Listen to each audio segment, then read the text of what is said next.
Good afternoon, Cross Timbers. Today is Thursday, September 29th, 2016. This is Texan TV News from Tarleton State University campus in Stephenville, Texas. I'm Anthony Strother. Here are today's top stories. In campus news, the Tarleton State rodeo team competed in Alpine, Texas at Solross State University over the weekend. Both teams represented Tarleton State University well. The men's team finished in first place this weekend, and the women's team came home in second. Amanda Hodges won the women's breakaway roping event with a time of 2.5 seconds. In local news, Stephenville's downtown plaza is all set for a night of food, fun, and live music. The city of Stephenville will be sponsoring Playing on the Plaza, an event taking place tonight from 6 to 9 p.m. that invites Stephenville residents to enjoy a family-friendly atmosphere and good company. This event will be the first of its kind according to City Secretary Cindy Stafford, and will currently be held once every 5 weeks. Stafford hopes to make events such as this monthly, pending a favorable response from the community. Food trucks will begin serving food at 6 o'clock, while live music beginning at 7. The event is free, and locals are encouraged to bring their coolers and lawn chairs to the square. For more information, visit www.stephenvilletexas.org/events.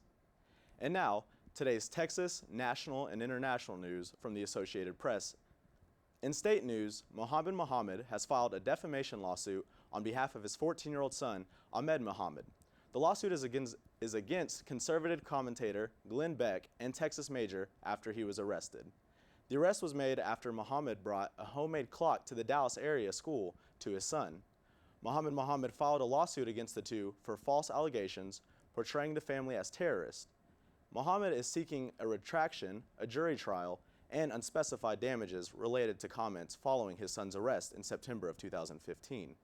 The charge of having a hoax bomb was dropped later on. In national news, in Townville, South Carolina, authorities said a teenager killed his father in their home yesterday.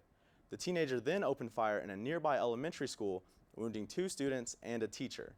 The teen was apprehended within minutes of the school shooting, and authorities have not yet released a motive for the shooting. The small town located about 110 miles northeast of Atlanta remains shaken up today, as classes have been canceled for the rest of the week. In international news, today, Israel mourns as former President and Prime Minister Shimon Peres died yesterday from complications from a stroke.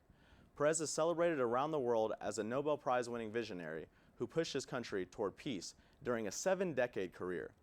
Officials said Peres's body would be at Israel's parliament today to allow the public to pay final respects. Tomorrow morning, the body will be taken to the country's national cemetery for a burial alongside the country's past leaders. World leaders and dignitaries, including President Barack Obama, are expected at the funeral. For more national and international news, we turn to the AP News Minute. This is AP News Minute. For the first time in Barack Obama's presidency, Congress has rejected one of his vetoes. The Senate and the House voted to override his veto of legislation. The bill in question allows families of September 11th victims to sue Saudi Arabia for allegedly backing the 9/11 attackers. Images of an alleged attack against Aleppo's hospitals are emerging. The Syrian government and its ally Russia are accused of targeting the hospitals. On Wednesday, the UN Secretary General said the attacks are war crimes. More than 1,000 people turned out to pay tribute to the late Miami Marlins pitcher Jose Fernandez. His hearse was escorted by the team's players in Miami. Fernandez died in a boating crash Sunday with 2 friends. The Duke and Duchess of Cambridge received a lesson on Indigenous history during their tour of Canada. The royal couple participated in a YUKON language event where they listened to children singing songs and elders reading stories aloud. Padmanandarama, The Associated Press, with AP News Minute. This has been a production of Texan TV News, a product of the Texan News Service from Tarleton State University campus in Stephenville, Texas. Watch us live on Apogee Channel 2.1 in the dorms at 12:30 weekdays. If you live off campus, tune in on Northland Cable Channel 9.